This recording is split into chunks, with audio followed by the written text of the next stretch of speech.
In a Discord call between the United States and the United Kingdom, two nerds get together to discuss all things TTRPG and podcast related. This is Over the Table.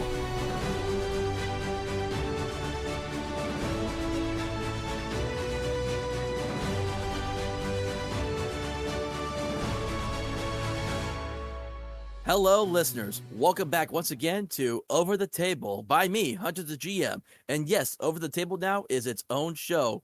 I have parted ways from doing the Rollin' Free series for a little bit, just due to life and time constrictions and all that. But I still wanted to do these fun conversations where I talk to my friends that are podcast creators and content makers and game creators as well. And so I have a really fun and exciting guest for you all today. He is the Dungeon Master of the awesome and hilarious podcast hijinx. Would you please introduce yourself to the audience? Oh, thank you, Hunter. That's very nice of you. I am Jake, the Dungeon Master of Our Quest. And hello from United Kingdom. Yes, or as you like to say, he is Jake, your Dungeon Master. Well, yeah, I should have actually done my actual introduction, shouldn't I? Hello, my name is Jake, and I am the Dungeon. Oh no, that's not it. So you don't hear any of that on the podcast, and you don't hear all the stuff that I'm just like, oh, yep, definitely going to edit that out. We already had enough technical issues already before this even got started, so the core is out the window at this point. Oh, 100%, yes. All right, so Mr. Jake, one thing I like to ask everyone when they come on here is, what got you into TTRPGs? What was your humble beginnings? Well, Hunter, I would like to take you and your audience on a journey back to the Stone Age of 2012. When I was at university, which in America obviously is college, we were desperate, poor, and we had no form of entertainment out there. So one of my friends had a couple of books on him, and they were edition 3.5 of the Dungeons & Dragons manuals. And he said, well, this is for free. Why don't we play some Dungeons & Dragons? And I was and ahhing, going, oh, I'm not really sure if I'm going to get into something like that. I did one session with him where I played a fighter dwarf, and literally straight after we finished around, must have been like 2, 3 in the morning, I said to him, can I write the next one? And I haven't stopped being a DM since. So it's been a very long time of me being behind the desk, guiding people through stories. And so, yeah, that's kind of how it began for me. Like, I've barely been a player throughout all these years, but I just love being the narrator and the guy who does all the silly voices. Yep, I also struggle with being a forever GM. It's only until up this past year I've actually started playing in more games, because I don't just stick with one game. I like to explore and see what else is out there, because unlike what people would like to do with 5e, and this is one of my biggest gripes with it, you can't use 5e for everything.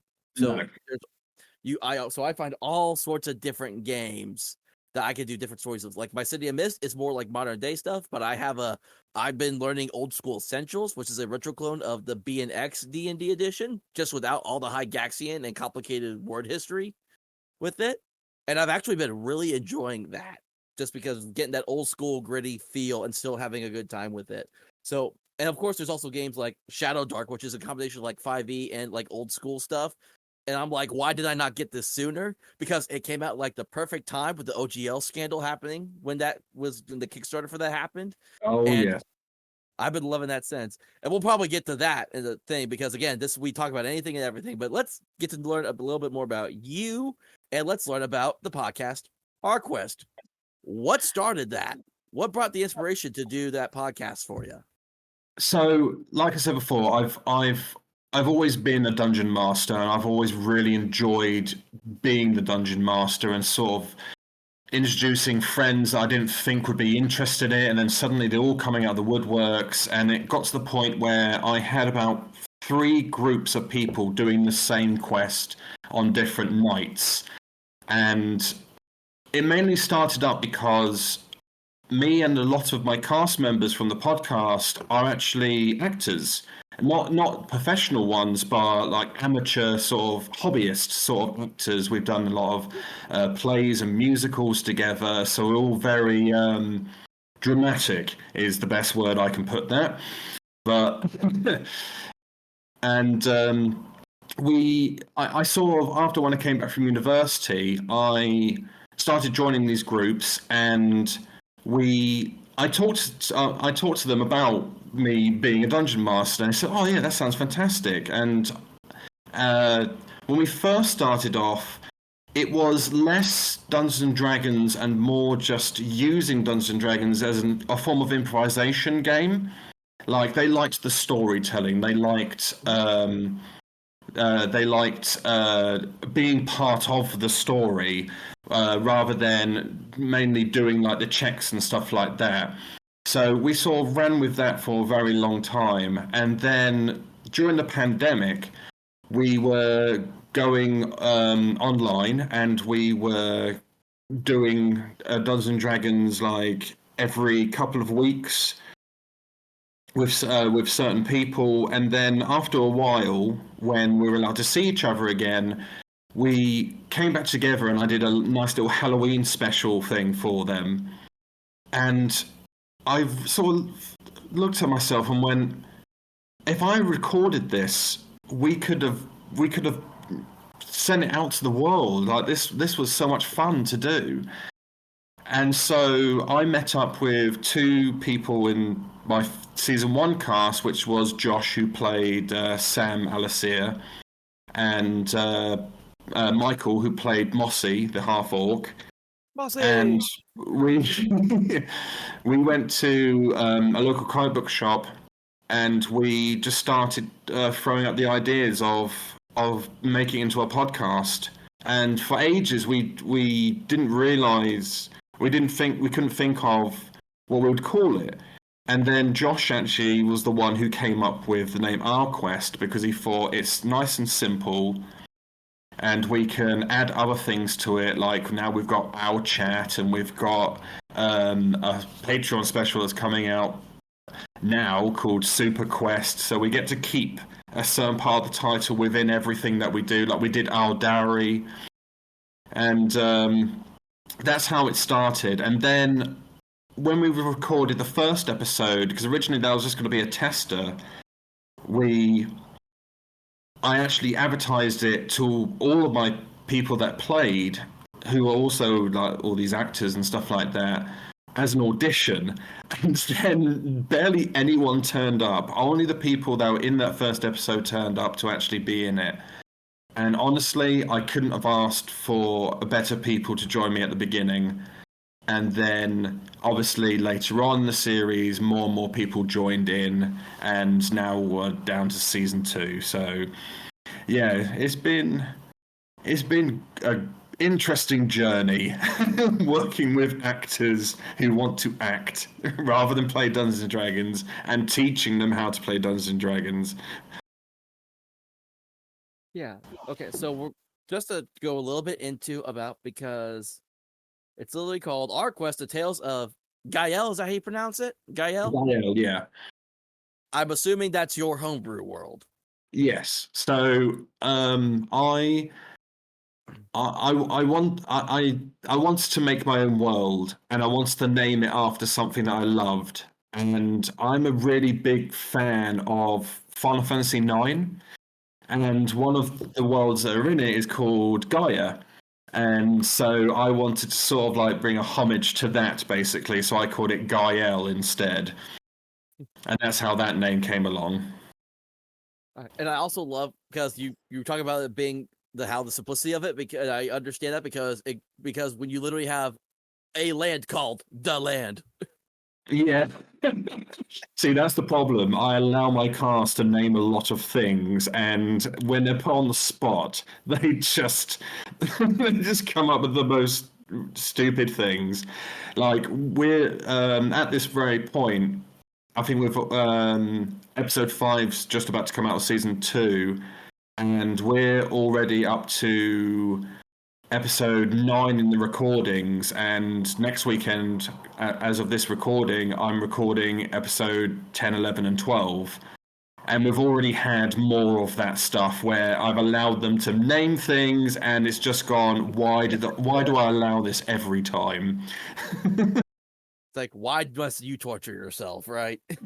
Yeah, but it's also fun as well. Like, I like putting them on the spot because they constantly are at me all the time. Like, they know I'm a bit of a pushover as a DM, and they like to push my boundaries, and I'm like, you know what? It's my own little way to get them back. And I just had a thought and I just lost it. Give me a second. Yeah, just had a thought. What was I going to ask? Okay, I can't remember the thought, so I'll just move on then to talking about. Nope, I thought I had and I just lost again. Yeah, so let's talk about some of the cast because we're going to go to the first part of the cast that were in season 1. Oh, I remember now.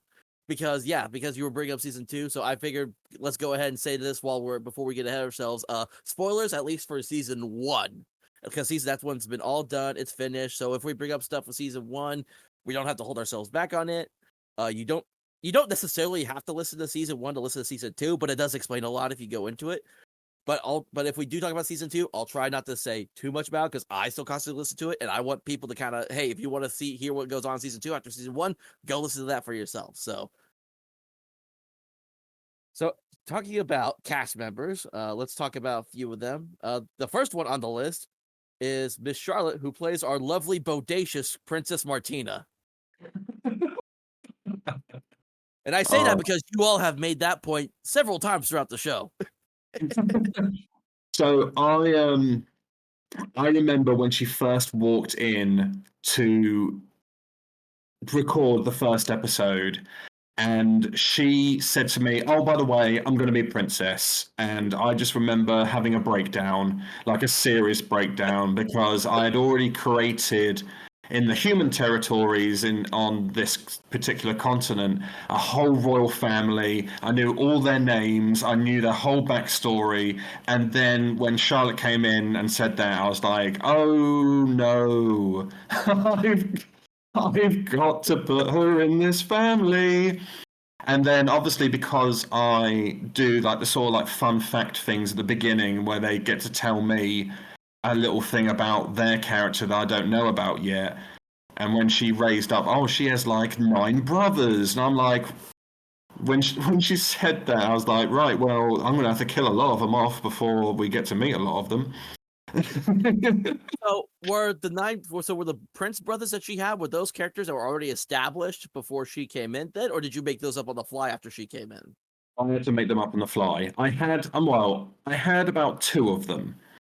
Only because I knew one of them was going to be a future guest, and I knew that one of them was going to be found later on in the series. So I had to get rid of a lot of them. And now that we're into season 2, I'm going to possibly think about introducing them as NPCs, like the other brothers, and where they've been all this time, and things like that. So I don't know if you know this, but here in the in America, in the state of Arkansas, we have a family called the Duggar family. Oh, and yeah. they got famous because they had, I think, 12, 13 kids. I've lost track at this point of how many kids they've had. So that you basically made the fancy version of the Duggar family for Princess Martina, almost. Yeah, pretty much. To be honest, And then you just decided to kill them all. I don't care.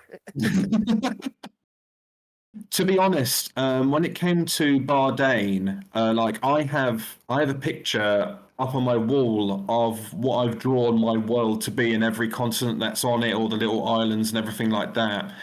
But I haven't filled them in because I fill them in as I get to them in the season. And Bardane is pretty full, and I actually based Bardane on North America, so it's very new. It has a very new history compared to other places, and I thought, oh, that'll give them more space to sort of run around and discover things and like create their own legends and lore there. So, oh, now they're. Sorry, I'll let Sorry. you finish. I apologize. No, you carry on, man. No, because this is something that I heard a lot, and something like I don't make maps. I'm not that kind of a GM, but I do like this concept of just starting in like one place, and then as the players explore outwards, you're able to more expand on it. I've always liked that concept, being like you don't have to just try to create everything off the go. You could just start in one space and work your way out, which sounds like very similar to what you did, which I really like to do also as a game master.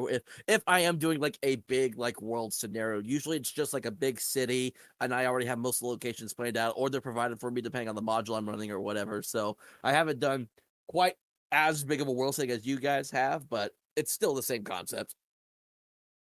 Oh yeah, man, definitely. Yeah, I think that because in the end, I think as a GM, you need to allow your your players to fill in the gaps and the details, because in the end, I think you as the narrator can only give like 50% of what they're experiencing, and then each one of those players like fills in the rest of it. And I think you need to be able to be molded by them. Like they've made decisions in the past where I've gone, that's not the direction I wanted to go in, but let's go with it. It sounds like fun. Yeah, I'm kind of a little bit, because especially if I'm running the game, I am a little bit picky on like how far I will let my players go, because I'll let them explore. I don't want them to get too chaotic. But then again, God, yeah. I've listened to our quest, so I understand how chaotic your players and characters can get. So we're in completely different situations. So I understand as well where you're coming from as well. And speaking of chaotic characters, our next member on the list, we have Elle playing our awesome half-elf rogue Selena. Selena. Yeah, she's so when we were playing during the pandemic, she actually played the hero that they find later in the third episode of season 1, Harmony Hazelwood. Oh yeah, I remember that. That was actually her character, and then she enjoyed playing a rogue so much that she wants to continue that, and that's when Selena appeared.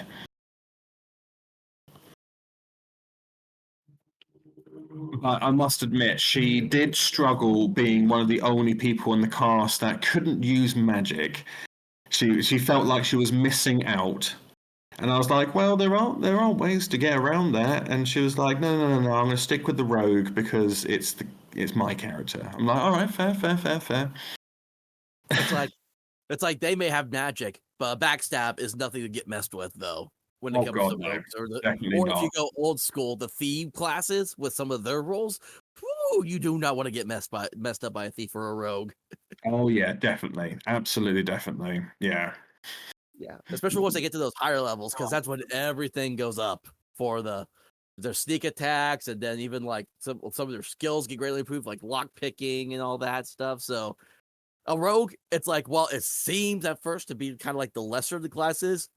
You put your time into it, it's not one to get messed with. Oh, 100%. Yeah.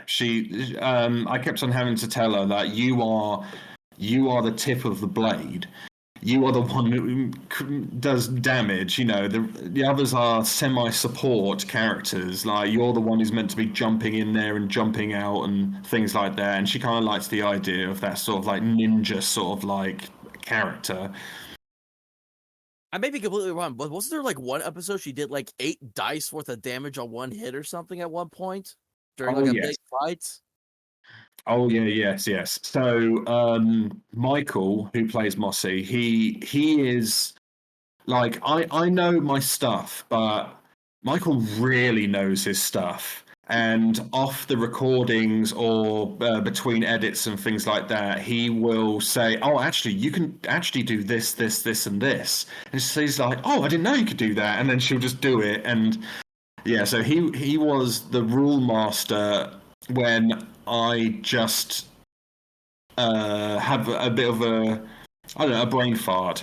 Like it just loses my like again. I run the story, and remembering everyone's rules sometimes is a bit overwhelming at times. As a GM yourself, it must sometimes you must feel like your brain is turned to runny mashed potato. Yeah, like I remember. So I've been learning this new game. It's a roll against dice system. So GM and players roll against each other, and there's a couple moves that uses certain skills for it, and I'm constantly forgetting what skill I'm supposed to use for that move every Mm, time because it's very much a minimalist system. So it doesn't have so it's not as expensive as D&D is in comparison. So it's just like, oh, you use this for if you want to do perception, you use this. If you want to do like a social action, you do this. And I'm constantly forgetting like which is which when it comes to which skill you use for it. So I completely understand. We're supposed to be a little bit knowledgeable of the rules, but we can't be perfect, that's for sure. So 100%, yeah. I think when like Charlotte used to turn to me and says, "Don't you know this?" And I'm like, I've read through the guidebook like a couple of times, and you think I know it all off by heart? You know. yeah, like I personally, I read before I started running City of the Mist, I read through that player's guide a few times before I felt comfortable enough. Because originally I just wanted to be a player. No one was running the games, so I decided that's when I became the GM, and that led me down the forever GM path after that because I was started to run games for people. Mm. And then for me, it was so I was just running games at first. Then I watched because I'm not the biggest fan of Critical Role. I'm not as attached to it as many other people are, but I did watch Calamity when Bradley Mulligan was running it. Oh And yes. that was what pushed me to want to do podcasting because it was like I want to be able to tell stories and just have other people hear how much I'm enjoying just running games for people, like similar to how Brennan Lee does his. Because I want to be able, like, because to me, it's not just about playing a game and having fun with friends. It's you're all telling a great story in the process. Oh, 100%. Absolutely 100%. Like when I first advertised that I was going to be doing this podcast, I said to my actor friends, like, realistically, because we're doing a podcast, it should be more like an audio book with improvisation, and we're just using Dungeons and Dragons as a template to guide us through that, essentially. And it's. Sorry, I've lost my. I've lost where I was now. You're fine. It happens. Ooh, excuse me. Oh, that little bubble there. All right. So while you're trying to figure out that thought, let's go on to the next cast. On the next person on the cast is I have Josh playing Sam the Elf Ranger. Mm-hmm. Oh, Sam with backwards roly polies. Yes, Josh.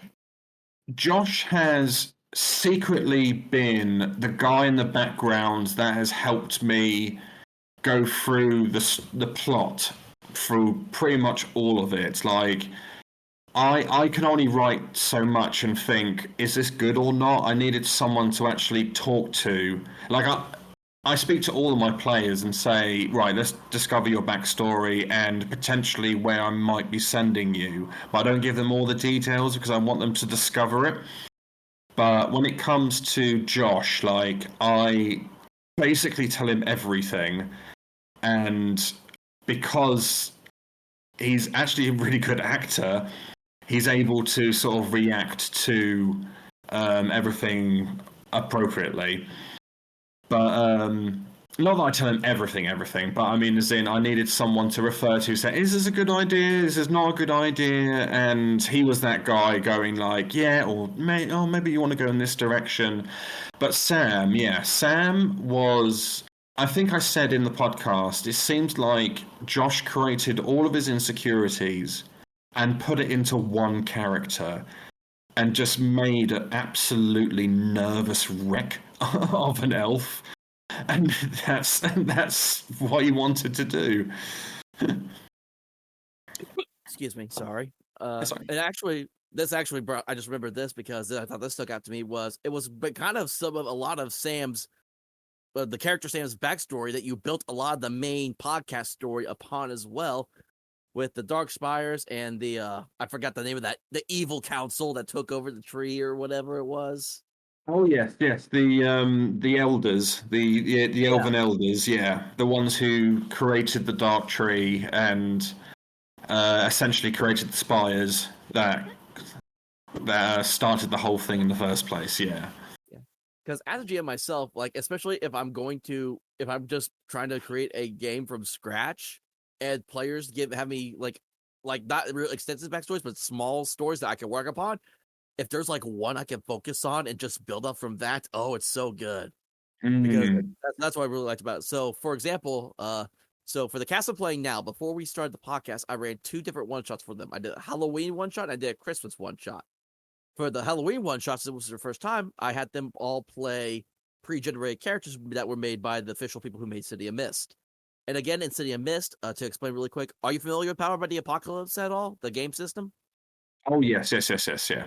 Okay, so City of Mist is a variation of that, except with instead of like set numbers, you have power tags that you pick how many you can use for a move, because you build these themes and you have all these powers that come with your themes because you're playing ordinary people with extraordinary powers. So say you're like a construction worker with the powers of Thor, or I've used you're a milkman that's also like the crooked man at the same time as well. So so people have powers based on myths, monsters, legends, etc., etc. And I will extend it to comic books, video games, and all that too as well. Like I remember I had one guy in my first game I ran. He was the embodiment of the Twilight Zone, like from the TV series. He was the embodiment of the Twilight Zone. That sounds awesome. Yeah. And so for the Halloween one shot, one of the most popular pre-generated characters, if you ask people in the same as Discord, is Scarlet, who is the Rift of Little Red Riding Hood, and she's also a monster hunter. And part of her backstory is she is in a relationship with Jill, the sister of Jack from Jack and Jill, and Jack has been missing for some time. One of my favorite DLCs of a video game, I haven't played it, but I love the gameplay for it, is the Jack the Ripper Assassin's Creed DLC. Oh yes! Oh my God! So good, so good.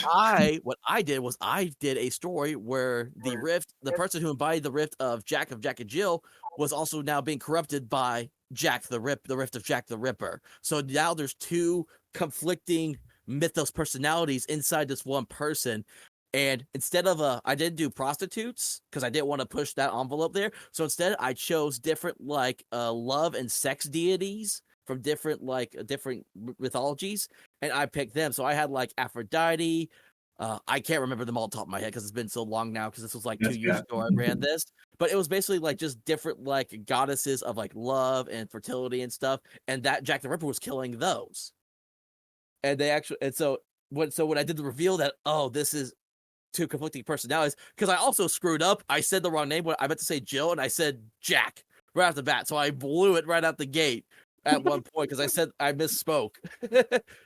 but again, I made that story based off the story of one of the pre-generated characters, and that was like one of my favorite one shots I still ran to this date. Just taking inspiration from that game, because literally I described like he had like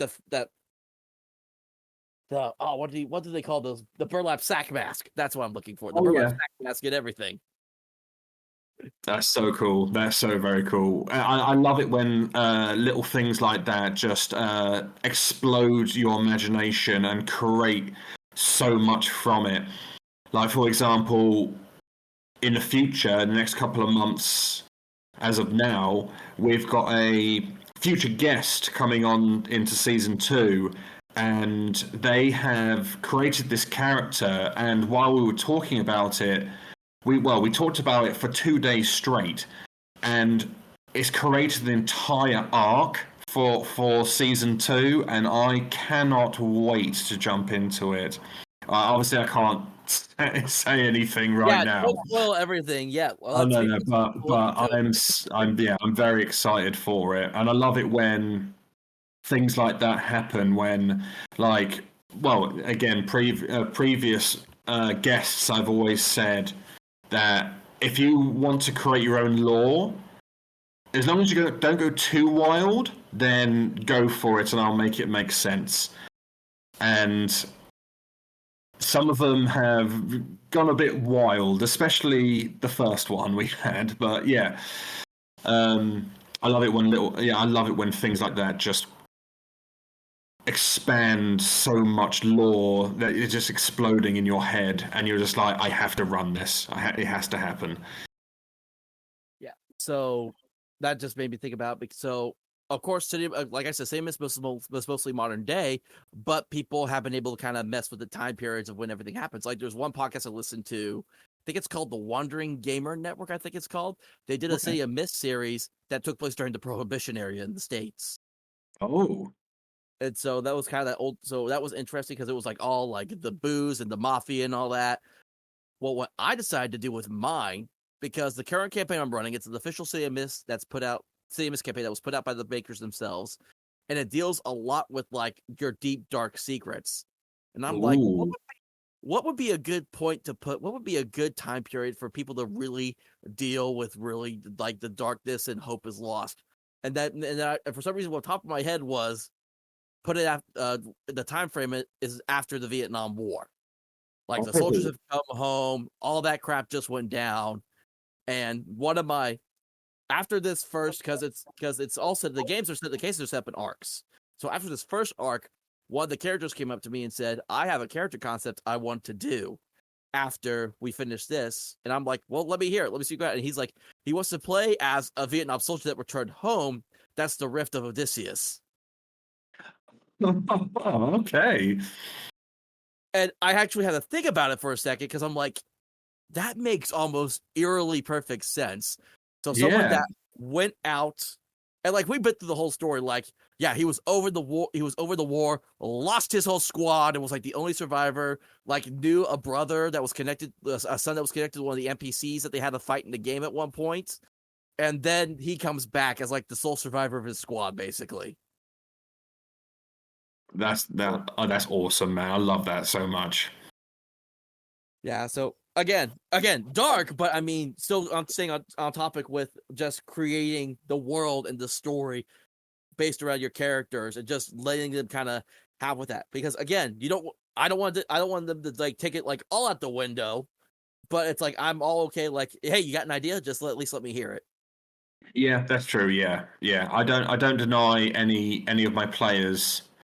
So I never say no. I always say, okay, this is where I'm going to go. Maybe we can fit it in here or fit it in there. Like there is a part planning, but we like to leave it to the moment most of the time. Like, yeah, we might have like a dot, like, oh, we want to try to get to this point at this certain time, but it doesn't necessarily happen all the time. Not all the time at all. But I don't know why I keep on saying but all the time. You know what you should have said no to though? Wand of Fireballs. don't. That was so. I'm gonna keep bringing it up. I'm never gonna forget it. I know. It was my. I don't understand why I gave a bunch of kids an RPG, but it's one of those things where I didn't realize what it was at the time. Like an absolute idiot, I just thought it was something completely different. I didn't realize what I was giving them at the time. And especially the price they paid for it, which is absolutely ridiculous. Like, why did I only give it for that much? And I think they charmed him as well to get a discount. Persuasion. Yeah. Oh God, what that was very, very stupid. But you know what? In the giant spider with the wand of fireballs. To be honest, I think the funniest moment for me, what that one was one of the brilliant ones when they met the Hard Knots and they absolutely wiped out that boss fight. But it was when they came to the big bad of season 1, and he's like, I'm gonna rip your skull with. Is it a wonderful fireball? Uh, Oh yeah, it brought up some funny moments in the end, like, and it got to the point where I realized my mistake, and that's when they started fighting in really small spaces, and I was like, you can't use it right now, Charlotte. I'm sorry. yeah, Charlie got really into her character at that game, like being all like the uptight princess and all that. Being like, she basically was the embodiment. I didn't ask what the radius was. I said I cast fireball. Yeah, oh yeah, definitely. You see all the memes and you see all the videos of people going, "The fireball, fireball." She is that. She is the meme. Any opportunity to have used that. Even to the point where in the final battle, I was like, "Oh, you might as well just use all the charges," thinking, "Dissolve, dissolve, get rid of it." And she's still around now, and is probably going to come back in the future. I'm not going to lie. So, got a couple of thoughts I just hit my head. Going back to Sam for a second, the half elf. Was he the one? A major spoiler alert here for this one. Was he the one that died and got resurrected as a halfling? Yes, yes, he was. Yeah. That was hilarious though, because I keep forgetting that when you cast like what is it, resurrection or true resurrection, that does that. I think it's a standard resurrection when you have to roll for your next race. Sorry, I believe anyway. Because I think if you do true, then you get to choose, I believe. But this one was just completely random. Because he gets rid of the halfling, and then he has to try to speak to all his elven brethren as a halfling. And it's basically that picture of like with John Wick that's got all the guns pointed at him. So that's how that scene felt. Like he's just like, "Hello, it's me, Sam. I'm your half elf brother." And it's a halfling, and it's like, who is this guy? exactly. It's like that would actually be interesting. Like, would the voice change too, or would the voice stay the same? You would think. I would say I thought he would have gone a bit more high pitched because like he would become smaller. But hey, what happened to my voice? What happened to me?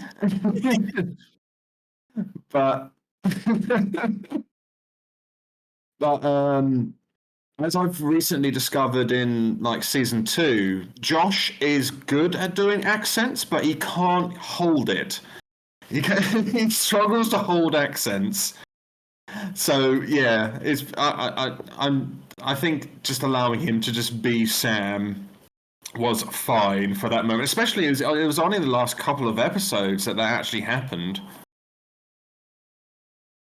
And then okay, so the other thought I had, because I remember this happened, do you, because I'm curious, because I think you only, because you said, because I remember this sticking out to me, because you let Martina at one point take a level on Bard, but you said that was going to be it. You didn't want multi-classing. I'm just curious, do you have like do you just not like how multi-classing is in D&D, or what's up with that? Because a lot of my players were not actually D&D players when we began.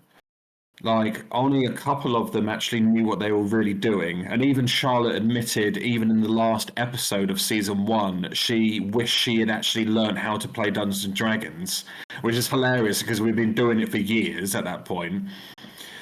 I didn't want to overwhelm them with too much information. Like, Michael, for example, with Mossy, he really wanted to like do everything. He wanted to multi-class. He wants to do this and that. And then when he was trying to explain it to our other players that aren't like that, their spirit just left their body. Essentially, it was just too much for them at one time. But I don't have anything against multiclassing. I love multiclassing. When I have played in the past, I used to play a rogue, a rogue bard, which I absolutely loved. Like he was like the assassin, but he was the obvious assassin. He was always there in the taverns, learning all the secrets, and then when he needs to do something, he would do something about it. But Yeah, I don't have anything against multiclassing at all. It was just literally me thinking about my cast at the time and what I thought they would be able to do at the time. That's all. I was just curious to know because that was just a question that always was in the back of my mind is like, does he just not like multi-classing or do he just not want them to have to deal with it? So that was just something I always thought about ever since I heard that part in that episode. So I apologize if I came off a little crass about that. I was just curious to No, know no, no, about. no, not at all. No, yeah, not at all. And then It's just I was just thinking about them. Like I was very surprised. Like Charlotte wanted to multi-class in the end, and I find it hilarious that it took her watching the D&D movie to decide. Actually, I want to be a druid. I was like, okay, fine. and I think this actually kind of goes into a little bit about kind of a little controversial take on my part. Kind of why we have some of the issues when it comes to how people play with just any TTRPG is they just see something and they expect it's going to be like that.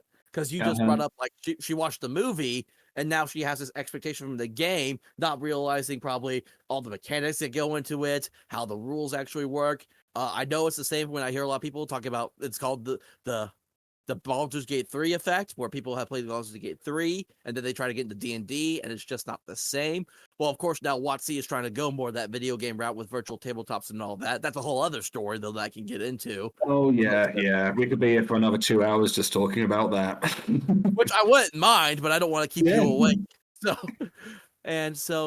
that's why I've only played in one D&D game since I started because again I didn't start with D&D, which surprises most people because usually that's the beginner point. I started with Powered by the Apocalypse, City of Mist, which is a very rules light narrative system, but I also wanted to see what else was out there, so I started looking around.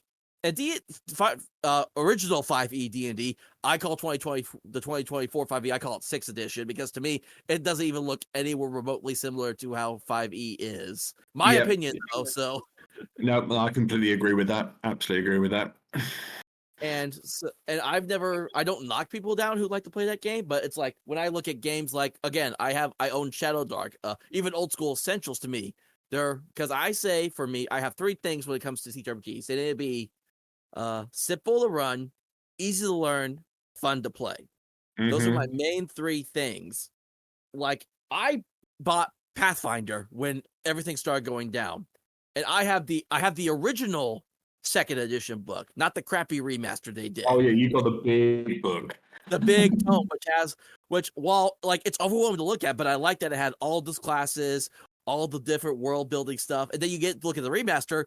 Took out most of the classes because, like Sorcerer, they have Sorcerer in the first 2e book, but not the remaster. They have all the gods in the original 2e book, not the remaster though. It's like it's like maybe a fourth. It looks like of the page count because I don't own the remaster. I was looking through it because I have a buddy that was doing one game and using the Pathfinder book to kind of build stuff off with it.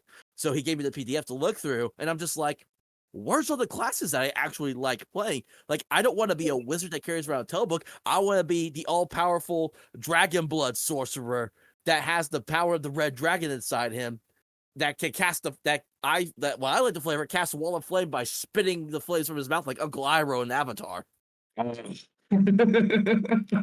Sorry, I just love the reference. I love avatars.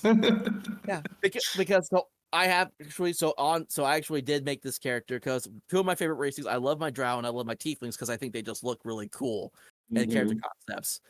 So I have if you listen to the Fantasy Pants podcast, you'll hear references of a luminary tiefling sorcerer named Rory King. That is my character that I created and submitted, and he is I changed it up a little bit for this because I had some people talking, but he's actually now he was just a sorcerer dragon blood, but now he's a dragon blood sorcerer, Path of the Berserker barbarian as well on top of that.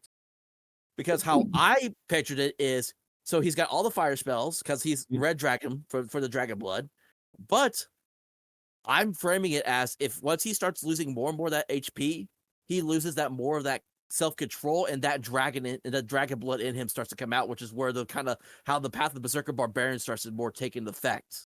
Oh, I like that. That's cool.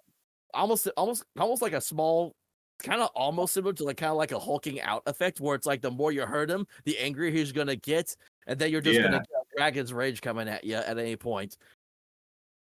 And I also he has shield, but for his shield, he does the Doctor Strange, the circle that pierces his hands. That's his shield. Oh yeah, that's cool. I like that.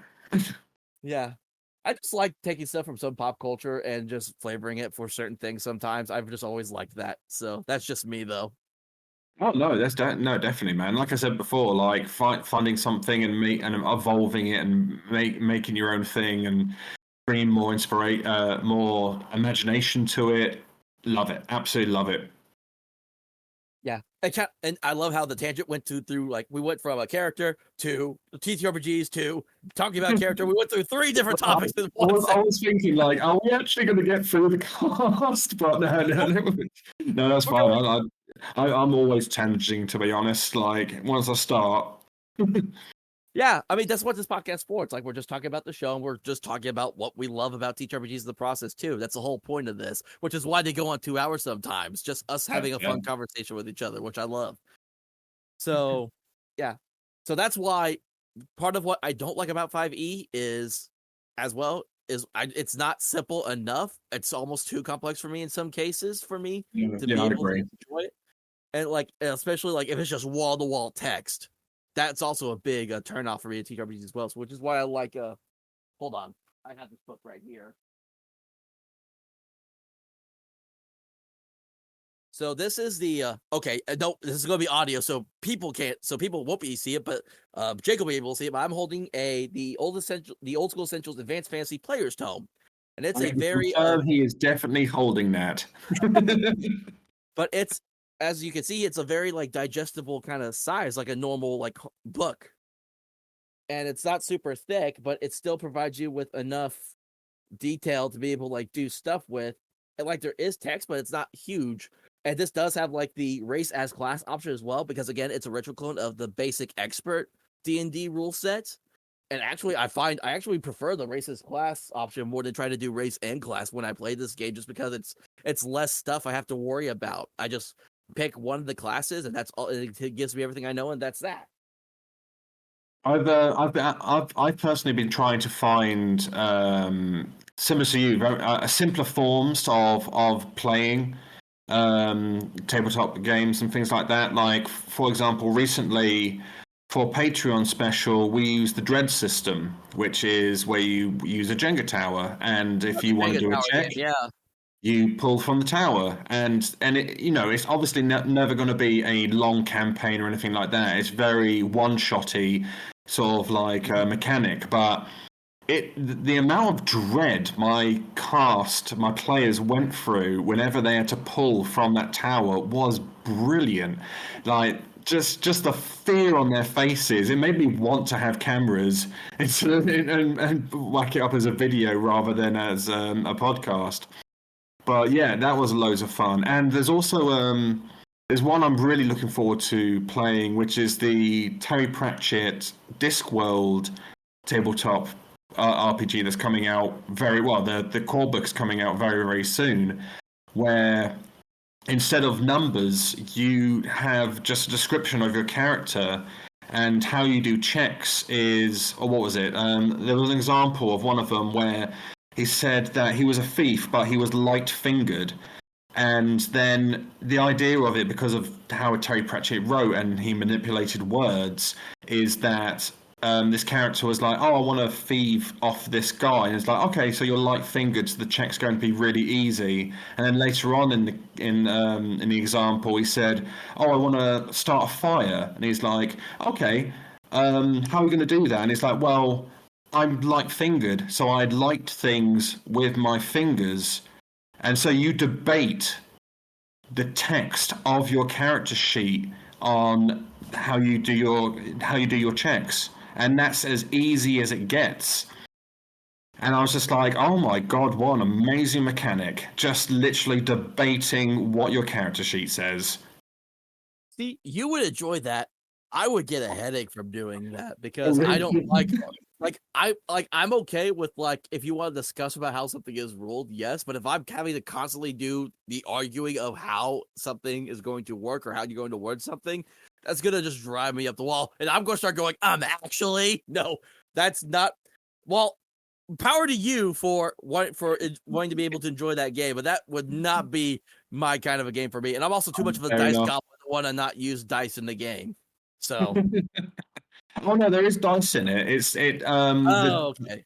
The GM basically has a D4 to a D12. D4 being the most difficult and a D12 being like the easiest because the GM basically rolls a D8 regardless of what situation.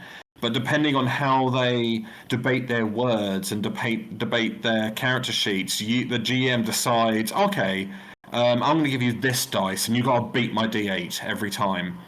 And if you don't beat it, then something really bad's going to happen to you.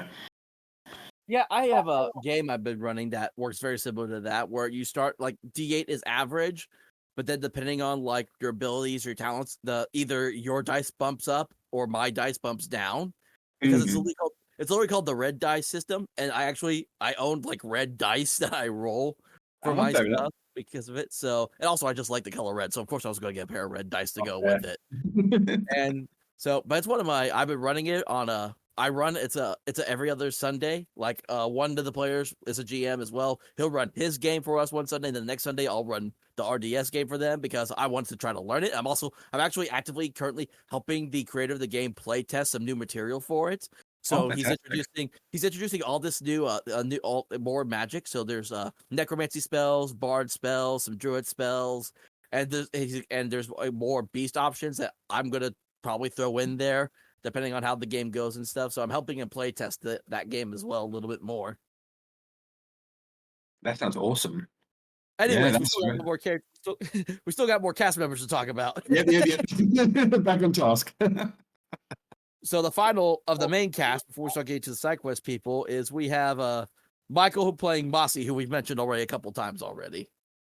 I adore Mossy so much. He was my.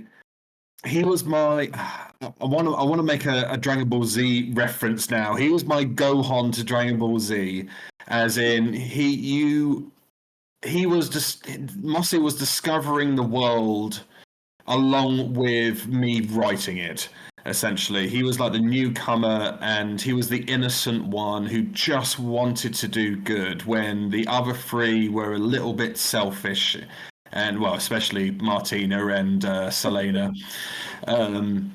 But yeah, he was the innocent one who, just because how he looked, obviously because he was a half orc, and on Bardane at the time, that was not a good thing to be. But he was the hero. I think he was the true hero of the original cast, and I know that because Michael, funny enough, is one of the smartest people I know in real life. And he really did struggle playing the dumb, innocent one. And I remember us having many conversations separately. And I just said to him, like, look, you can either change Mossy to how you want him to be, or you can own it and you can make it your own. And he decided to do that, and I absolutely love it for him. I love Mossy so much. He's my little boy. And there was also, I'm trying to think, was it the stone giant that was part of the Half-Nots? Or that was the rock troll, Bill Jr. Yeah. Oh, Mossy. Always drinking beer together. Oh, Bill. Or Bill too, because I was actually like, oh, not Bill Jr. when he got killed off. But then it's like, well, wait, you had that little thing about him coming back. Is that actually like rock? Is that like official like rock troll thing where if they die they turn to stone and it's basically like an egg for them? You know what? I don't know. So originally, when I was doing the campaign during the pandemic, they actually met Bill Jr. for the first time then, and and then that Bill died, and then a new Bill was born from him. So when you first meet the Hard Knots and you introduce the Bill, he is actually called Bill Jr. And then I decided that because at that time, the reason I killed off Bill is because during that time, like every single player was like, "Oh yeah, this is easy. We can beat anything," and stuff like that. And I was like, I really need to knock these guys down, and I need to sort of make them take this more seriously. So I pulled my personal favorite NPC and their favorite NPC, and decided to end him. But then Michael was so distraught off the podcast when I did that I was like, wait until I've edited the episode, and then after this, obviously after the credits scene, I do my little scenes, which I absolutely love doing. I think it's one of my favorite things I do now is my little scenes after the credits, and then bringing Bill the Third into the world. Yeah, I was about to say well, I mean, I guess will he be a baby, or do they like grow up like a lot faster? Well, I would say that yeah. I think I've already said to the cast that they mature really quickly, just because of the nature of what they are. I'm just picturing the season 2 people meet this adolescent teenager rock troll with a bunch of like stone zits on his face at one point in the campaign. And he's got the cracky voice because he's still going through puberty or whatever. Oh yeah, definitely. Like, Mossy.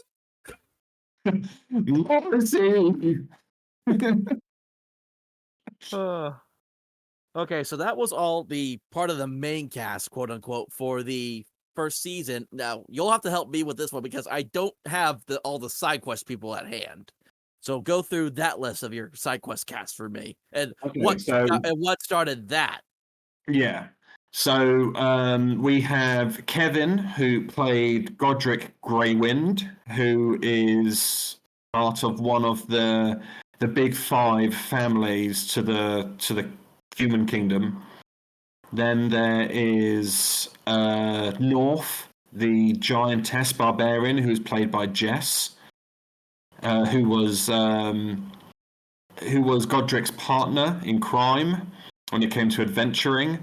Then you had Chalden, the older brother of Martina, Prince Chalden, who was played by Martin, and who was our second guest. Yeah, second guest.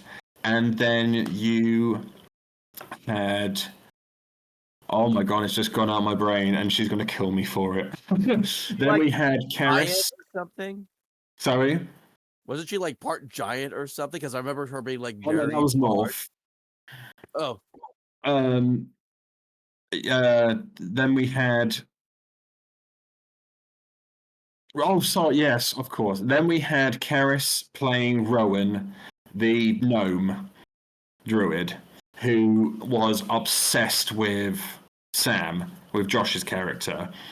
Like, oddly, it got very weird very quickly, and I kind of spoke to both of them and said, this is weird, either get together or don't. Like, Jesus Christ. Like, what are you doing? What's happening? But yeah, so they're the side quest guys that... It's mainly because, obviously, we all have lives outside the podcast, and we all have things we want to do, and I sadly was given a time limit with some of my original cast, saying that they can only commit to so much now, and I didn't want to compromise my story at the time. So I decided that a new group would come in with some old guests to sort of, hopefully the audience will forgive me that I'm sort of bringing back guests and new people to finish up a story that I was hoping that the original ones would do.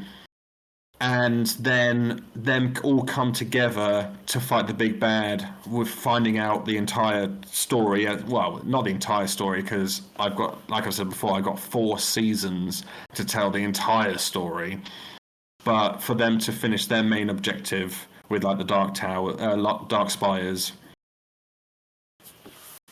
But I'm so glad that they came in the end, because now the majority of the all the side quests guys are in my season 2, and they're absolutely loving it so far. Yeah. So I'm trying, because I remember at one point, because we get to the final few episodes of season 1. Did you have them all, both the main cast and the side cast characters, all in one place when y'all were doing those final few episodes? Yes. How? I mean, I assume that was tight fit and Yes. complicated as heck.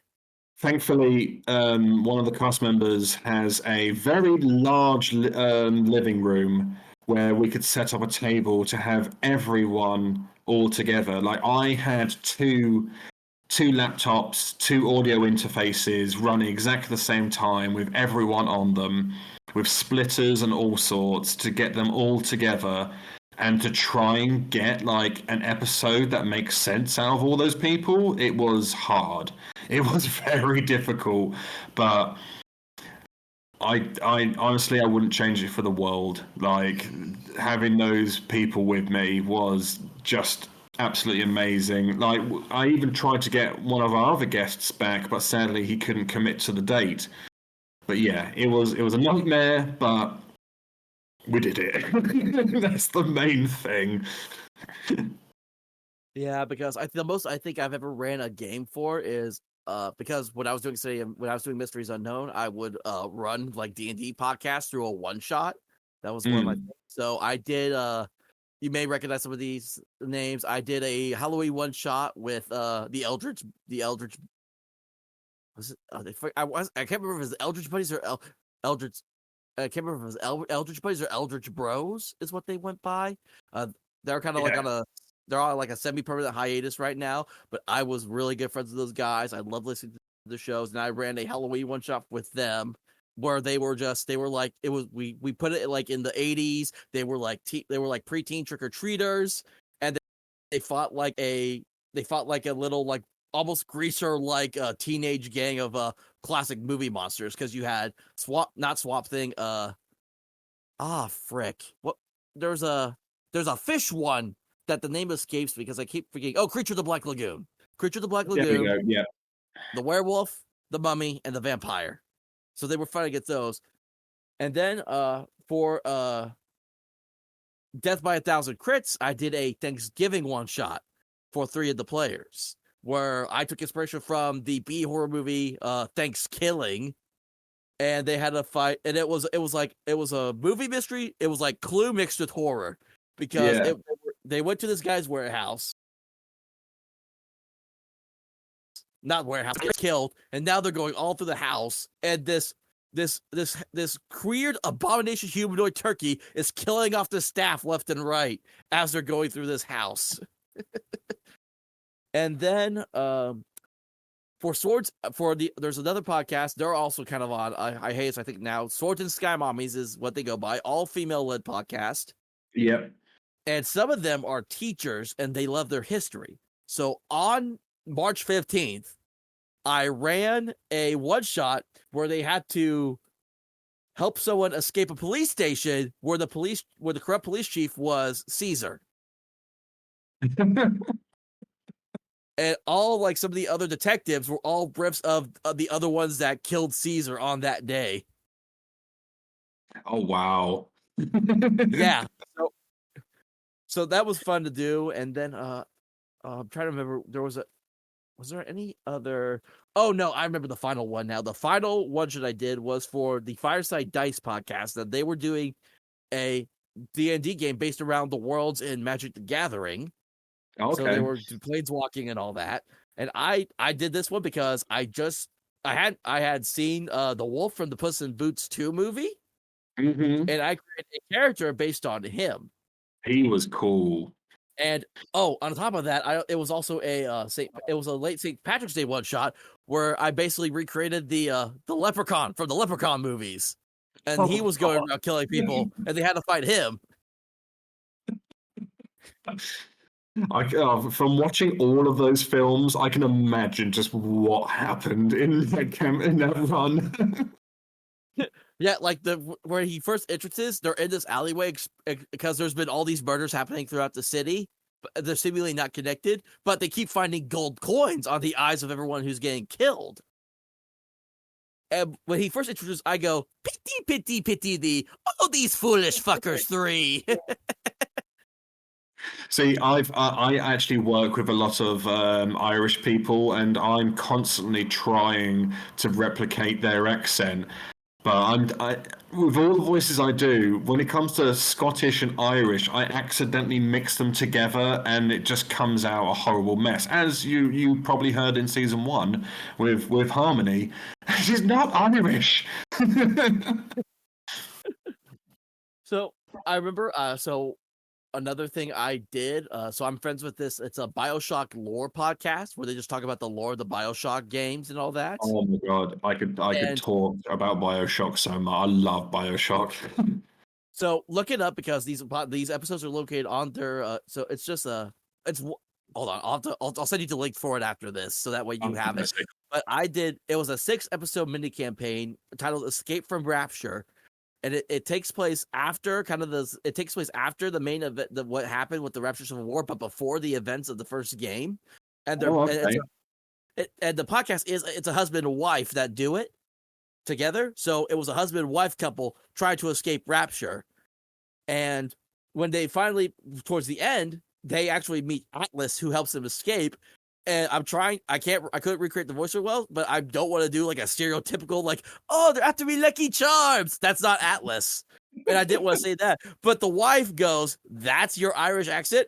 Oh, you want them to be magically delicious or something?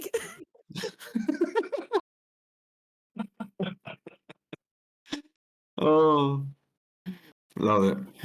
Yeah, but I love, and once they start going into because they're finishing up and they're about to start BioShock 2, but because BioShock 2 ties a lot into 1, they're not going to do much. But when they start going to BioShock Infinite, I'm already playing another game for them and another friend who's been like a guest on the show before to run for them. And it's going to take place, I'm thinking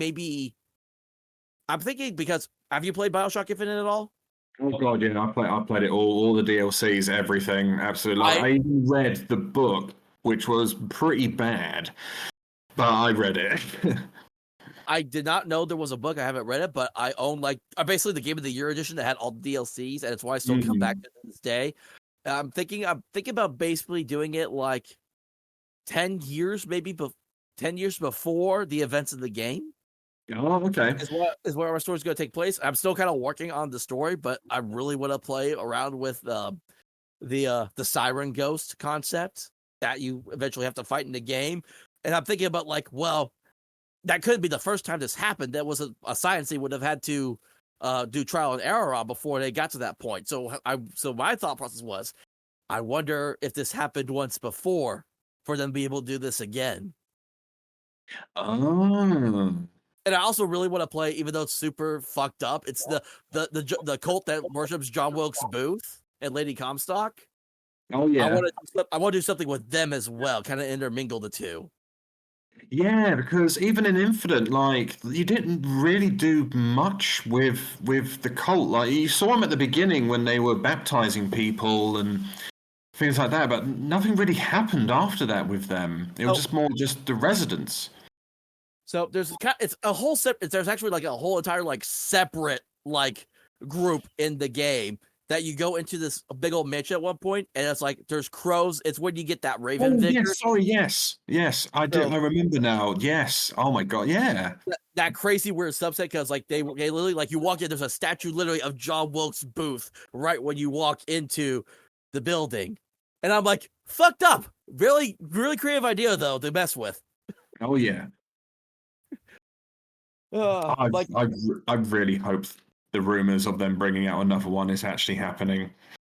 I heard they're actually, I think I saw not too long ago, I don't know if it's still true or not, that Netflix is finally pushing into making the BioShock either film or series. Yeah, I keep on hearing about that, but I'm not going to believe it until I see a teaser trailer or a trailer or something. Like so much stuff these days gets cancelled over and over and over again, and I'm just like, just give me something. Give me that, and do it well. Netflix doesn't have a good track record of original series now currently as well. On top of that, so yeah.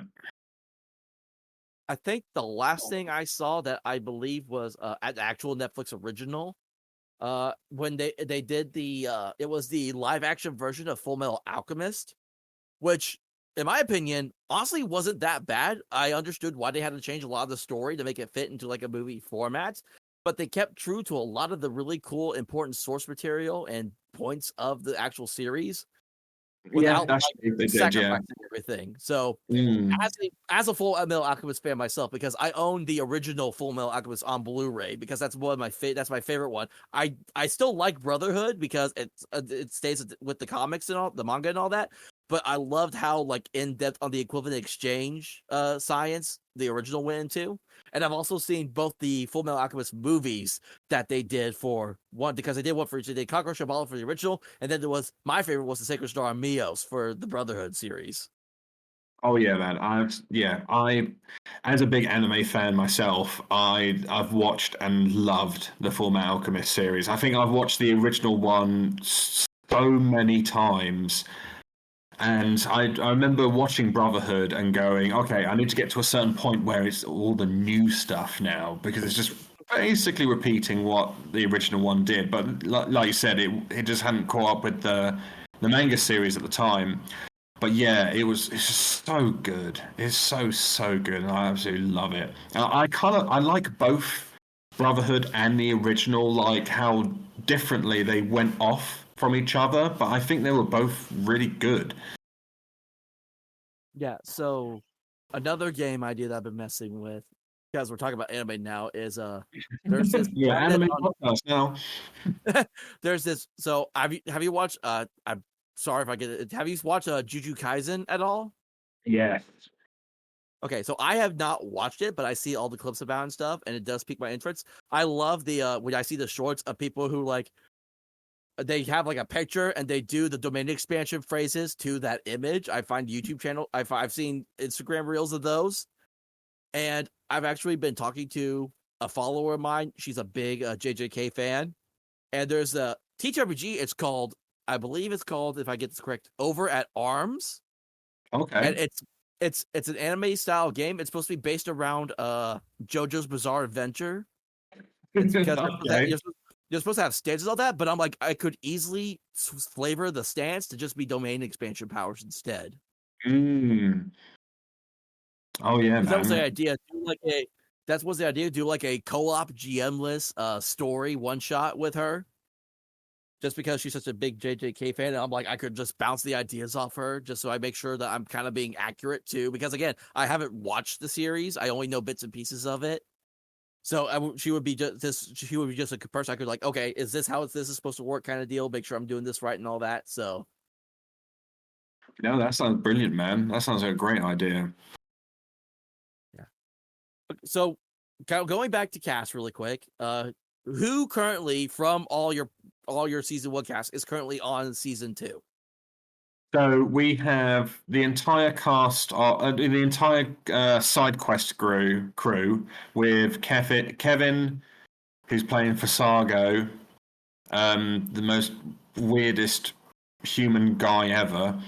Then we've got Martin, who's playing a Squillian, which is a Squillian barbarian, who's called Irvin Slade. Then we have Jess, who's playing Angie, the little human girl who's attached to a giant stone golem, which hasn't been revealed why they're connected to each other yet. Then we've got Lady Katrina, who has her own sort of evil queen sort of abilities at the moment, with like the Queen of Hearts sort of dealio. And then we got Josh back, who played Sam, who is now playing a Dragonborn called Atticus Strongwold III, who is basically trying to rival Princess Martina in how sassy he can be. He's like, that's how Josh sold it to me. He was like, I'm going to be more sassy than Martina. I was like, oh my god, why? Well, I've been definitely enjoying season 2 so far, especially because I've been looking forward to it ever since season 1 came to an end, which I did share with y'all how much I enjoyed listening to season 1.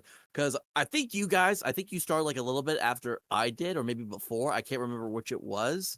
But you guys were kind of part of that first group of followers that really supported me when I was going through the beginning of my podcasting journey. And you still have been there after the drama I went through, and then just kind of trying to rebrand again.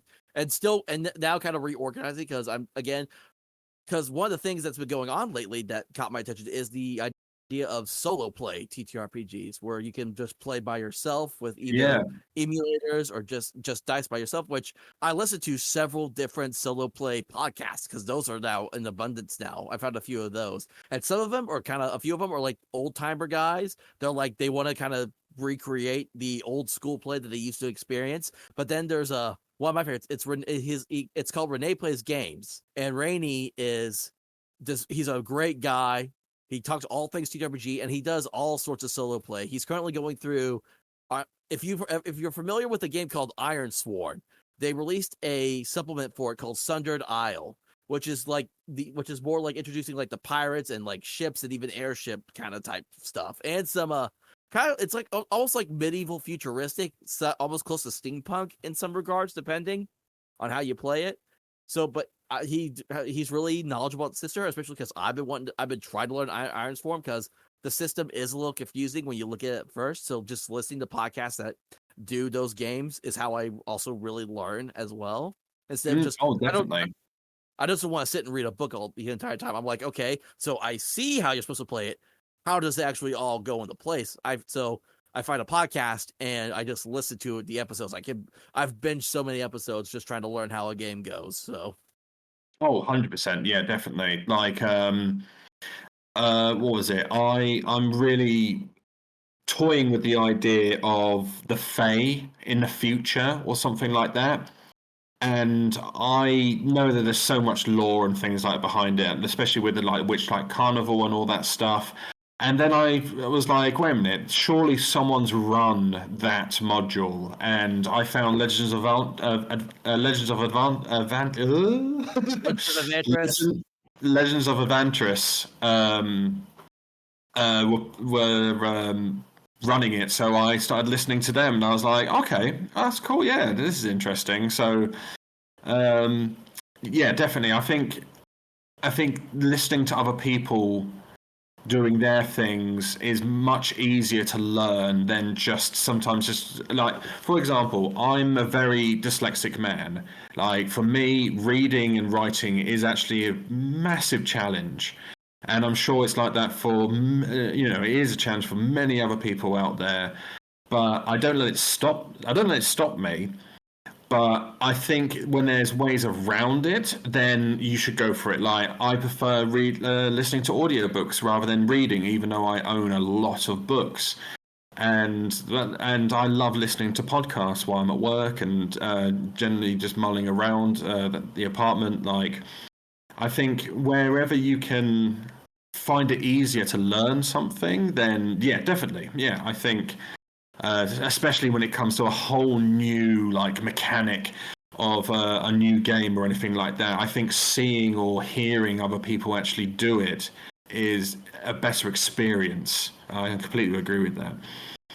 yeah, I love that we're talking books because I had a book series that I loved when I was younger because I used to read like all the time when I was younger. I don't do so much as an adult now, but because I have to pay for them, so I would love to get audiobooks of these books. But there was a series, 10-book series. It was called It was called Pendragon by DJ McHale, and it's not the confusion. And here's the confusion: it's nothing to do with like King Arthur and the Knights. People get confused by that.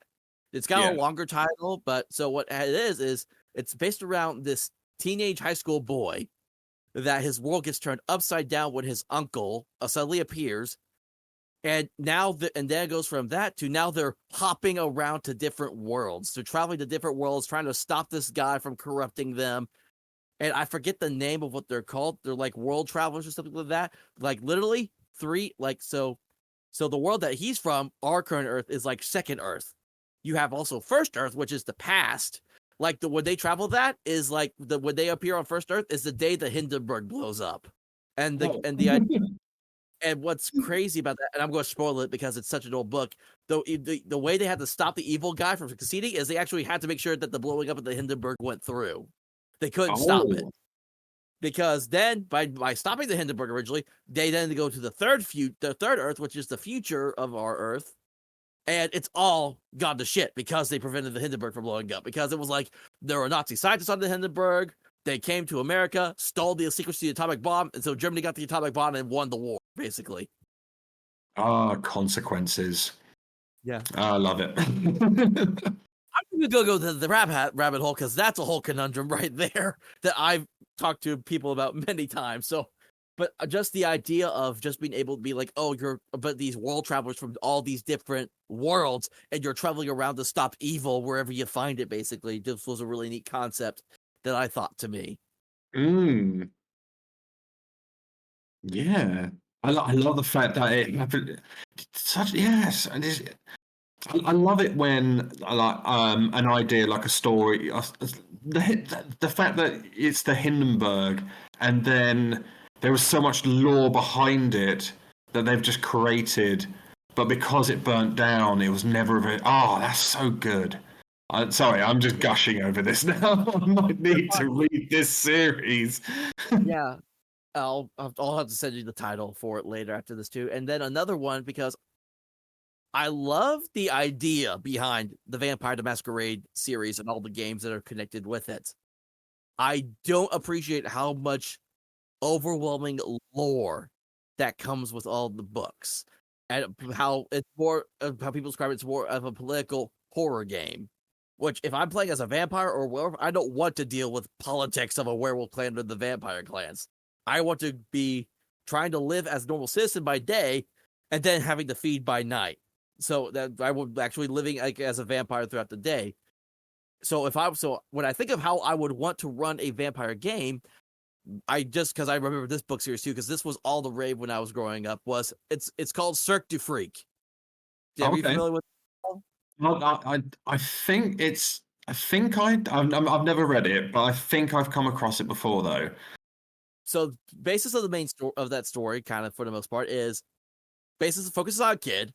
He and his friends sneak out to come see this traveling circus. One of the circus performers is this Lord Vampire. Oh, okay. And they find out that this guy's a vampire. One of the friends, he wants to be turned into a vampire because, like, oh, I want to be so awesome and powerful. But because his blood is so bad to this one vampire, the vampire lord refuses to turn him.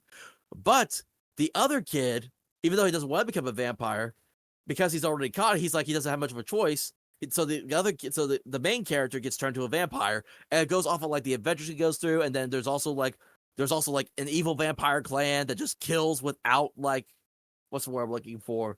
Without remorse is what I'm looking for, I guess. And there's a whole battle between that happens. So it was a really good series that just kind of went into all this like expansive stuff. So if I wanted to run a vampire game, that would be kind of like the idea of just traveling group just going around. Kind of similar to what you do with like Hunter, the Reckoning game, where you're just a group of monster hunters.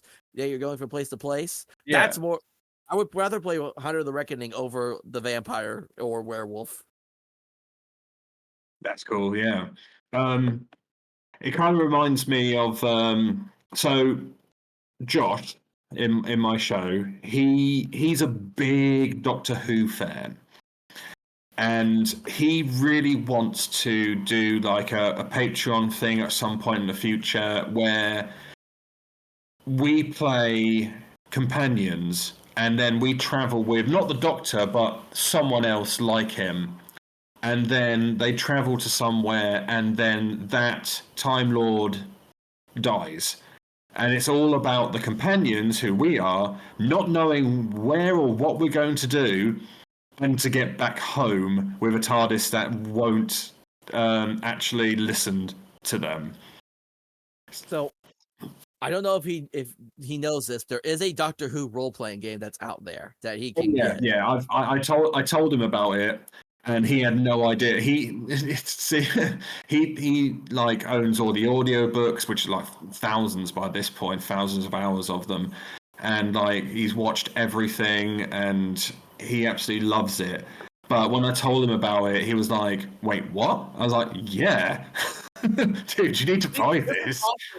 This is also the big problem that I have when it comes to TTRPGs now as well. It's like everyone has been so stuck on D&D for the longest time and trying to make everything fit with D&D, they don't realize everything else is out there. Like I love just scouring through DriveThruRPG or just scouring the internet for just and see what random like either free or pay to get games or what game that's going to be on the deal of the day. Like I've got so many games on my computer and on my phone, and then I've started buying physical because if an EMP ever happens, I got to be able to play my game somehow. So Oh yeah, definitely. Gotta have that so physical copy, man. yeah, of course, I live in this camper and I'm running out of room. I live in a small apartment and I'm exactly the same, mate. Just running out of Yeah. room for anything. So, but that's like one of my biggest things is like there's so many other games out there and so many people because it is what sells because everyone's so used to 5e. But I feel like you can't always do everything you want with 5e that you can do with say like a different game as well. And I know there's been like because you brought up trying to do simplifying 5e earlier. I don't know if you ever saw this. There's a 5e book called Nimble, and the entire concept of that book is it very much makes everything more fast paced and simplified. Like it has a completely different set of combat rules that makes it more Oh. streamlined, faster. See, yeah, I've all especially I sort of learnt in season one of the show that combat can be honestly it can be very boring. Especially obviously I speed it up a lot when I edit and I cut out a lot of the faff. But you know, it's one of those things where if it was faster, and I'm glad I'm going to look that up 100% now, because in season two so far I haven't done much combat, but then again they haven't really come up against things that needed it. But I'm just wondering whether that was a subconscious choice I made because I was just like, oh my god, here we go, right, Dungeons and Dragons combat. Right, this is the next hour for us. I know there's another podcast I listen to. They've been on a short hiatus for a while just because of scheduling. It's called Blood on the Dice, and it's another Chris Estrad podcast. But how they run it is it's a permadeath. Once your character die, and also it's like they're also like we're gonna replace you as a cast member with someone else at the same time. Like if you die, you're gone with it too. So it's not like they have anything against the players. Just keep it kind of fresh, keep it going, always keeping it on the toes, something different that hasn't been done before. And there was one of the combat scenes they did. They actually went through. I want to say they did like 6 hours. It was like a 6 hour session where the majority of it was combat. So what they did was he just highlighted some of the main bits and just kind of dot throughout to shorten the episode. So, and that's also why was another big turnoff for me with D&D is also just combat being so long as well, which is why how like old school games, how they were kind of like it's just hard and hitting and fast with the punch, and even like this is one of the reasons why I really got into Bork as well, because Bork is very much fast paced, hit hard, gritty, and violent. It's like you gotta be faster, you're gonna be dead, one of the two. Oh, that's fair. Because I like that you brought up mentioning Fae earlier, because I bought I actual Kickstarter. It's a book called Fae Borg, so it's a Borg game, but all around centered around Fae. Oh, okay. Yeah, so that was really cool because Borg, it's one of those big like third party license things that people just make all sorts of things from. So there's a Pirate Borg, which I actually brought up to you guys at one point because I wanted to run a whole Pirate Borg game for you guys, which ended up not working out unfortunately. So because y'all like the pirate stuff, because y'all talked about that on the show a few times. So Oh, yes, yeah. It's just one of those things, isn't it? Because we're in different countries, it's so difficult to arrange anything. exactly, yeah. And then another point I wanted to talk about before we kind of get to the end of this was because you brought up Dread, which brought up something else that happened. another topic I want to talk about was board games, because Mm. y'all did a Halloween one shot using the Betrayal at House on the Hill game, which is one of my absolute favorite board games, because it was my gateway to all the complex board games, because I started watching Tabletop with Will Wheaton on Geeks and Sundry when he was doing all those games. Like, I would just pull up the playlist, I just watch them all through sometimes because I just loved watching. And Betrayal at the House of the Hill, that was where I first learned about it, was watching that video of them playing it.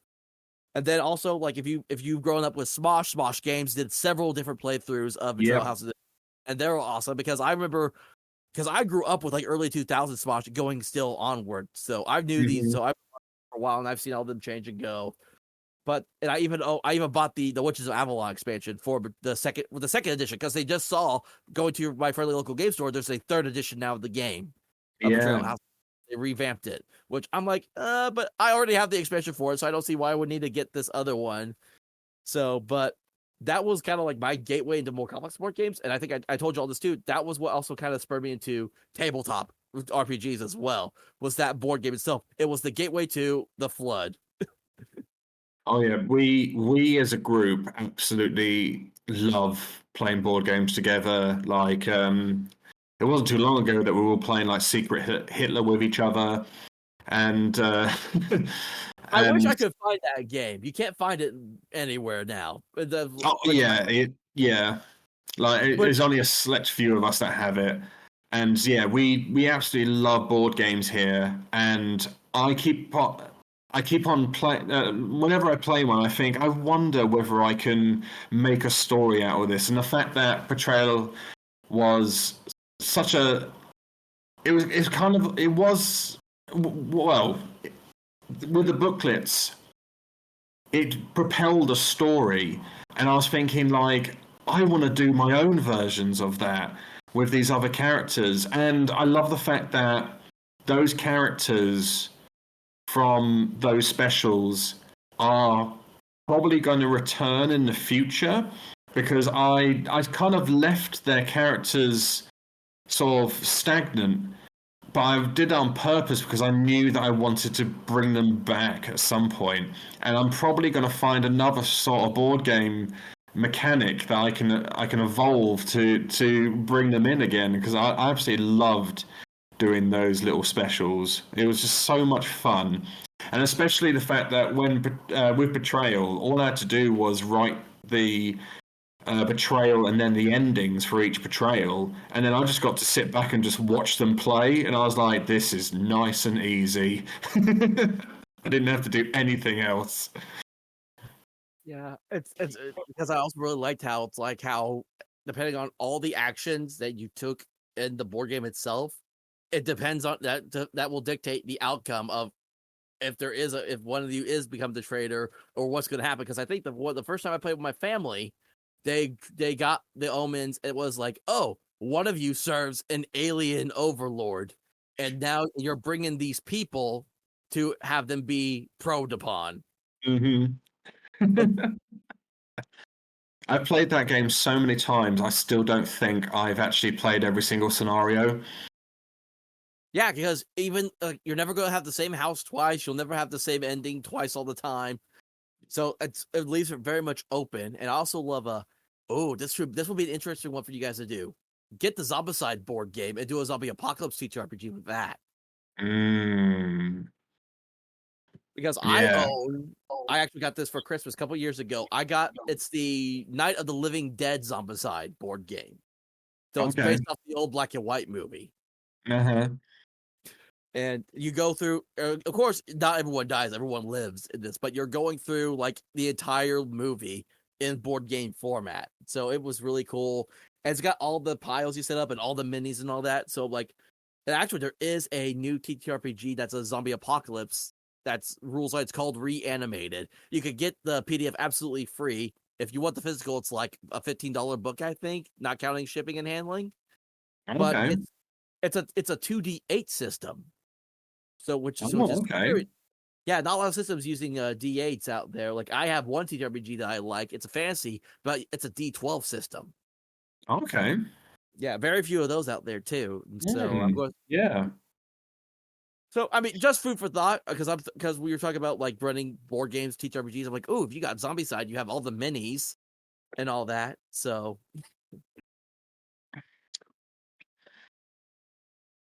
Wait, sorry, I just completely blacked out. I'm just saying, with the Zombie Side, like that would be easy to do because you have all the minis, you have basically a map already, Oh, kind of good. yeah. I've always liked the idea of which is a not.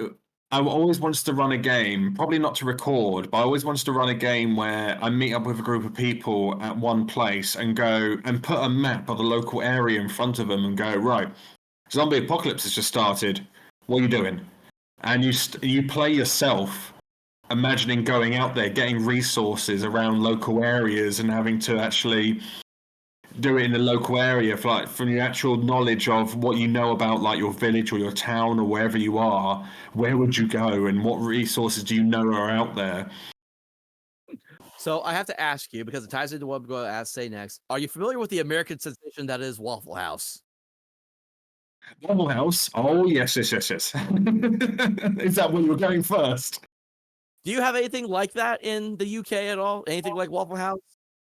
Well, we to be honest, we have a lot of fast food places from America coming over here in heaps now. We've only really just got like Taco Bell and things like that recently, and we know that Wendy's is on the way. I'm just picturing Demolition Man, the Taco Bell and Pizza Hut war. No, it was the Fast Food Wars. That's what was Demolition Man. And actually, depending on which country you live in, some places had Taco Bell winning, other places had Pizza Hut winning in the movie. Oh yeah. We've had depending on which country you lived in. Pizza Hut and Domino's have like been fighting here for a very long time. Because so there's it's like a 2-page TTRPG that's very similar to like how Honey Heist works, the bear heist game, and it's called Cracker Barrel Has Fallen. And the idea is the Cracker Barrel has fallen. You're now holed up in the Waffle House. You have to defend it from the zombie apocalypse. Oh my god, that sounds amazing. And if you don't know what Cracker Barrel is, it's very much like a Southern comfort dining place. So that was just a fun idea. I'm thinking about all these different like zombie games and TTRPGs that I messed with, because I have one that was made by a independent creator that they just put it out while they were working on the main game that I had backed.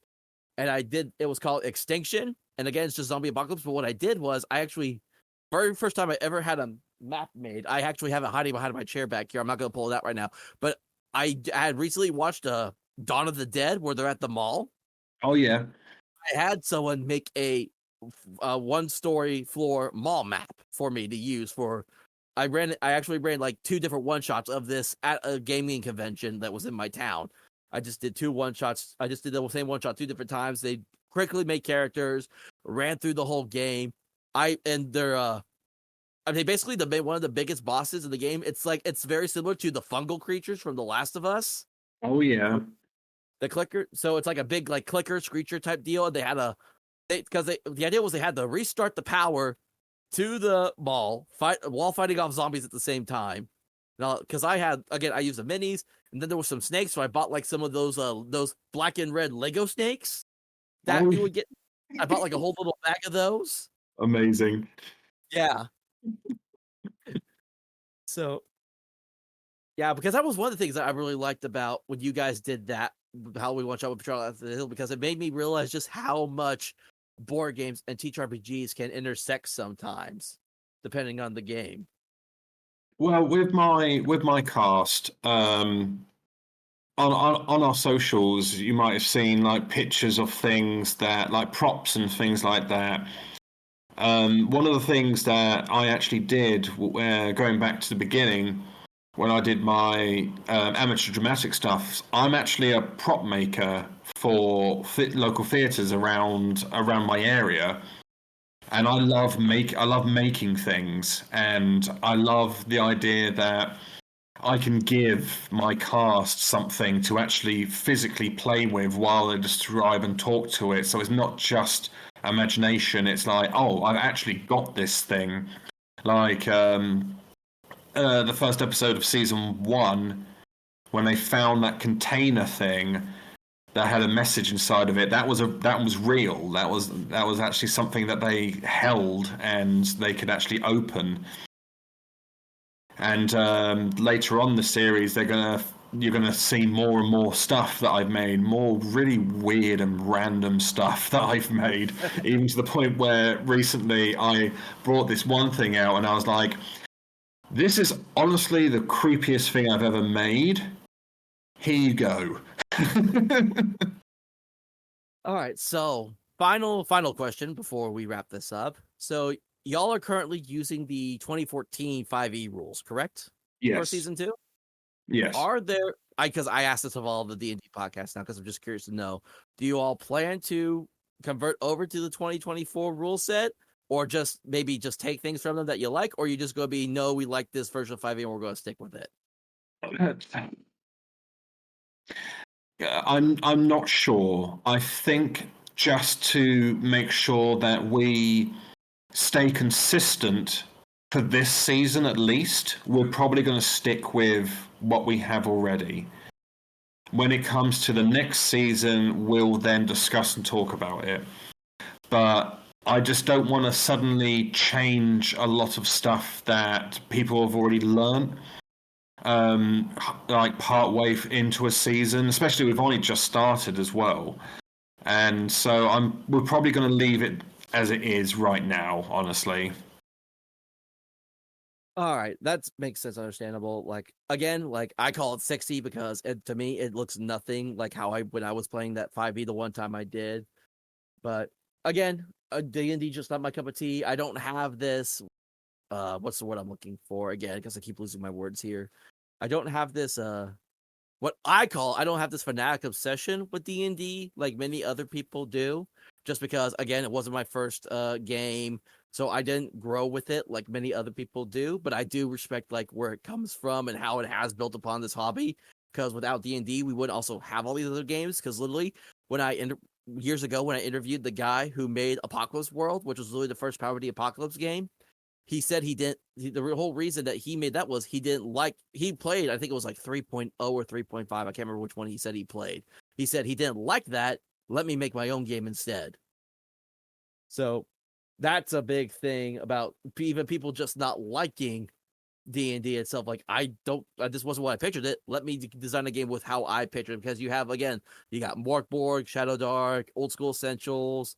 I'm trying to think of there's like games like even what's it? Moss Return, which is where you play as like mice, and then Karn, which hold all these different rule sets that exist out there now. Which is why that's why I always tell people, explore your options, look around at things that are out there.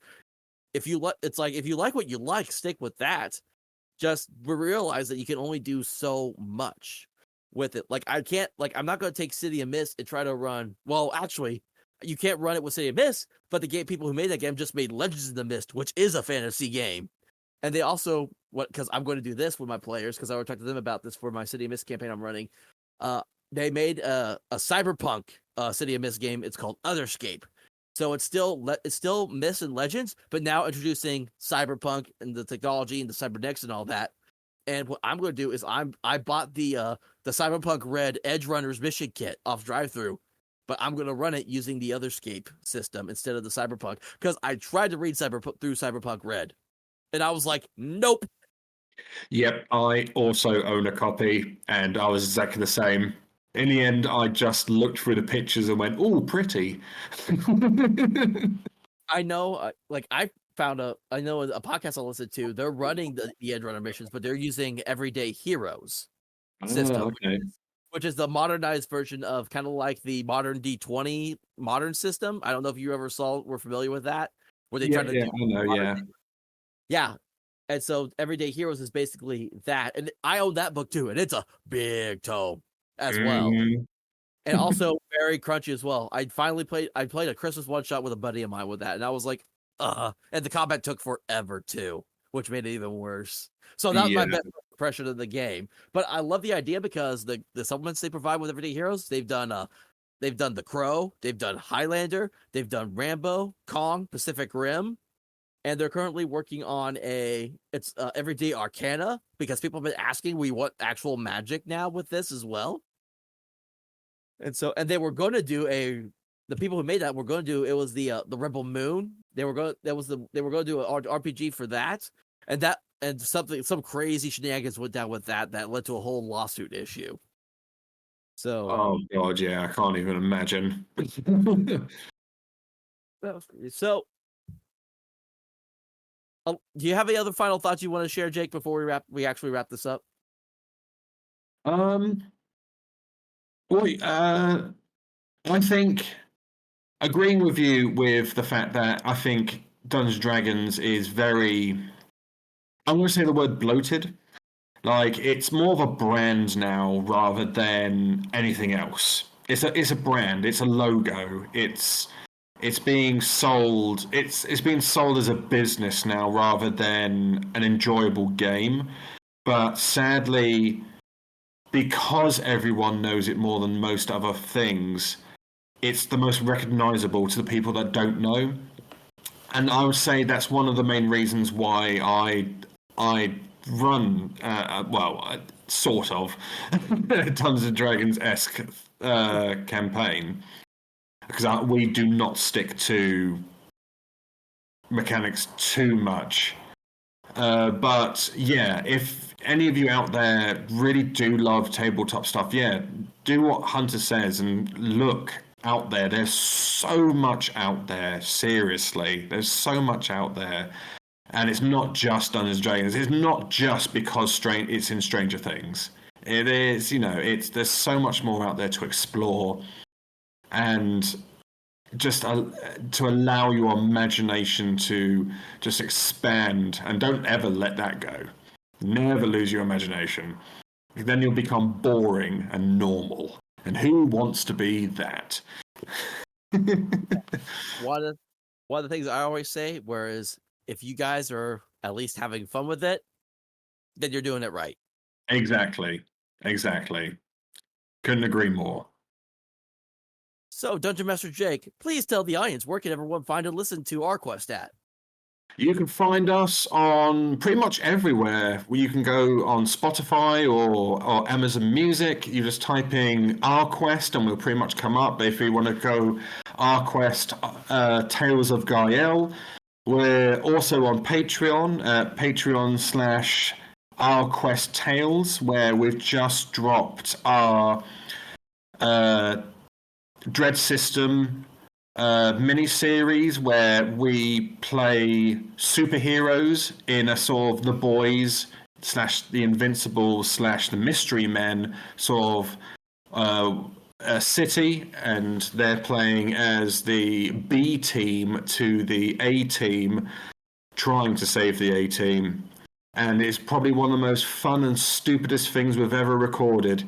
And we will be dropping, well, we're actually going to be recording a Star Wars-esque Patreon special later on in the year using the Edge of the Galaxy system. And we've got a lot more things to look forward to on that. And I really hope you enjoy season 2. Right, yes, and thank you, Hunter, so much for allowing me to be on the show.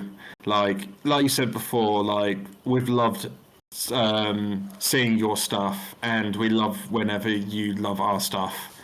And it's been great the fact that we basically started around the same time, and we're still here. And I think it's great. Yeah. And also, I'll shout out for you. You can follow ArQuest on Instagram. It's at ArQuestDND. Oh my god, I keep on forgetting about the socials. And even though I don't use Facebook that much, they do also have a Facebook page, so you can follow them on there as well. I don't know if you guys use X or not. So, do you guys use X at all or no? No, we don't. No, that's fine. I just did. So. So I don't really look after my own socials. Like some of the other cast look after my socials. They only inform me of what's happening on the socials if they think it's worth listing. Like when you messaged me And they were like, Jake, you need to pay attention. I'm like, okay, cool, I'll jump on. Yeah, that's usually how it works too. I have that same thing with my own players too, half the time. Like literally one of my players is the note taker. And if I forget something, I'm like, dude, do you have this in your notes? And because you brought up Invincible, I don't know how much you follow Free League. They got the IP to make an Invincible role-playing game. Oh, really? Yeah, so I'm not a big fan of dice pools because I think so many games use them now that it's kind of worn out for me. But even if it does use their Year Zero engine, which is dice pool, I think I would still probably get the game just because I'm constantly trying to find superhero RPGs to go through because it is so hard for me to find one I actually like enough to want to run. So that's why we kept it simple and used the dread system. That makes perfect sense. Well, Jake, thank you for coming on into probably going into the late evening now at this point for you. It's only early afternoon for me. But again, I've enjoyed our quest and loved season 1, already loving season 2, looking forward to the other possible 3 more seasons that are yet to come as well that you told me about earlier. And just hearing all the hijinks you come through, it's like I've always been appreciative of you guys and of your support. Thank you so much, Hunter. And exactly the same to you, mate. Right. And if you guys want to follow me now, I no longer, once again, this Over the Table is now its own thing. And so I have rebranded. I'm no longer Roll Free. I am now just Hunter the GM. And you can follow me on Instagram at Hunter the GM. All one word. And that's where you can follow me on, where I just talk about all things TTRPG at this point. The solo play stuff that I was originally going to do, I may just make that just like YouTube exclusive kind of thing because I have a whole OBS setup that I was working on to record myself using my dice tower and all that. So keep a lookout for those if I still do that. And yeah, just keep a lookout. And so with the over the table discussion now over, let's pull up our character sheets and roll some dice. Take care, everyone.